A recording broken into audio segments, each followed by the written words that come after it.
Assalamualaikum warahmatullahi wabarakatuh. Alhamdulillah, salatu ala rasulillah, mabadu.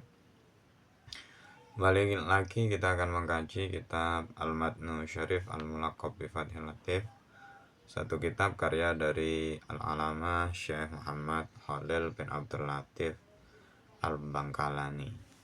Dan pembahasan kali ini terkait syarat sahnya puasa. Langsung saja masuk pembahasannya. Bismillahirrahmanirrahim. Wasurutu sihatihi utawi pira-pira syarat sae poso iku sitatun ana 6. Al-Islamu rupane Islam, wal aqlu lan berakal, wan naqau lan suci minal haidi saking haid, wan nifasi lan darah nifas, jami'an nahari ing dalam sekabehane rino, wantifa ul igma ilan berhentinya ayanan atau fi juz'in dalam siji bagian minan nahari saking siang, wal waktu lan onone waktu al-qabilu kang nerima lisaumi kedue untuk utawa kanggo poso, wa ma'rifatu tarafayil laili lan ngaweruhi watese wengi, wan nahari lan awan, wa ma'rifatu tuhuli ramadhana lan ngaweri manjinge atau melbune bulan Ramadan. Bismillahirrahmanirrahim. Syarat sahnya puasa menurut Syekhona Khalil dalam kitab ini itu ada 6. Yang pertama adalah Islam, bahwa orang selama dia memenuhi ke-6 kriteria ini, walaupun mungkin dia tidak memenuhi syarat wajibnya puasa yang kemarin itu, dia tetap dianggap sah puasanya dan berhak mendapatkan reward atas apa yang dia lakukan atau atas puasanya. Syarat yang pertama yang harus dia penuhi atau harus seseorang penuhi agar puasanya dianggap sah adalah Islam. Selama dia Islam dan memenuhi syarat yang lain, puasanya dianggap sah. Yang kedua, berakal. Islam dan berakal.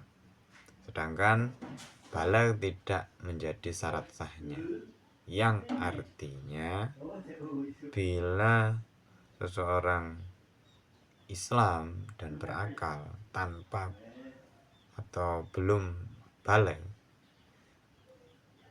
selama dia memenuhi syarat yang lain selain Islam dan berakal, maka dia dianggap sah puasanya. Islam, berakal. Syarat yang ketiga adalah dia suci dari haid dan nifas di setiap siang. Artinya boleh jadi haid itu datang malam harinya atau datang malam setelahnya, tapi ketika siang itu dia kondisi masih suci, dia sudah tidak lagi haid atau belum haid. Bukan tipe haid yang putus-putus, itu beda lagi ya. Tapi haid yang benar-benar aman itu ya, teratur. Terus kemudian siangnya ini benar-benar dalam keadaan suci. Nah, kalau putus-putus seperti apa itu pembahasannya beda lagi di penjelasan penjelasan haid atau kitab-kitab yang menjelaskan terkait detail haid itu akan menjelaskan panjang lebar. Tapi di penjelasan ini tidak dijelaskan secara panjang lebar. Terus syarat berikutnya, kalau memang dia punya ayan misalnya dan ayan itu lagi kambuh, maka dia untuk sah puasanya dia harus siuman dari ayan itu di bagian dari siang hari. Artinya siang hari dia sudah dalam keadaan siuman.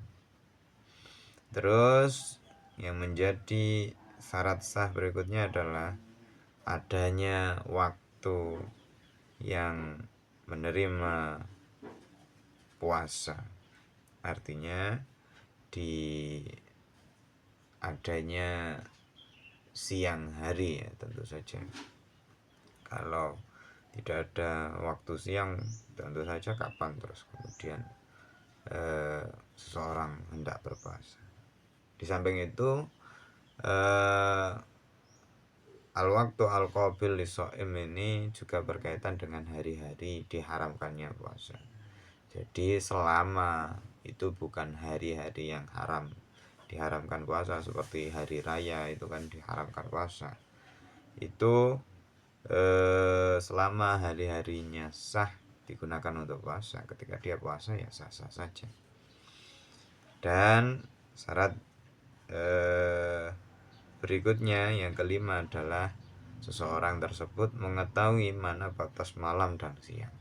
Artinya dia bisa membedakan waktu-waktu yang ada, kapan fajar, kapan subuh selesai, kapan maghrib tiba dan lain sebagainya.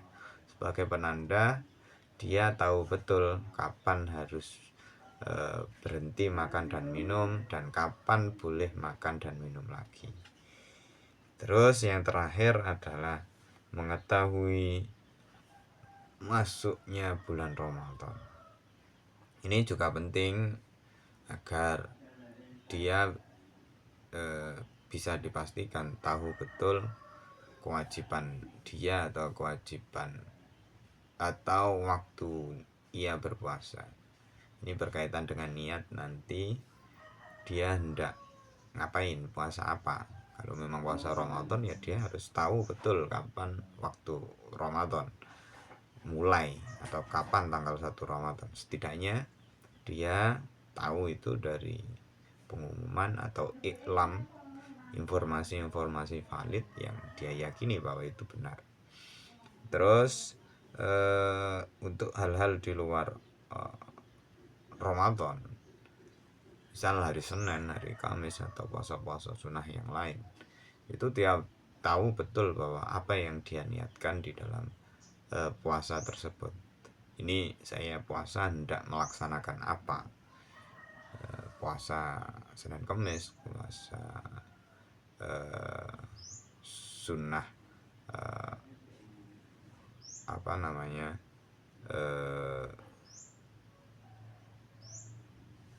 sunnah yang lain dan lain sebagainya. Misal hari putih, hari Yaumul Bid itu ya, di hari 14, 15, 16 itu kan disunahkan puasa. Kalau dia tahu betul niat apa dia hendak berpuasa, maka itu sudah cukup digunakan sebagai patokan bahwa dia sah puasanya. Jadi keenam syarat ini Islam berakal dan seterusnya tadi bila dipenuhi oleh seseorang, maka seseorang itu dianggap sah puasanya dan berhak mendapatkan reward yang diterima oleh orang-orang yang lain, walaupun katakanlah dia tidak balik atau belum balik. Tapi bila sudah memenuhi keenam syarat ini, maka dia layak dinyatakan sebagai orang yang sah puasanya. Akhirul kalam, assalamualaikum warahmatullahi wabarakatuh.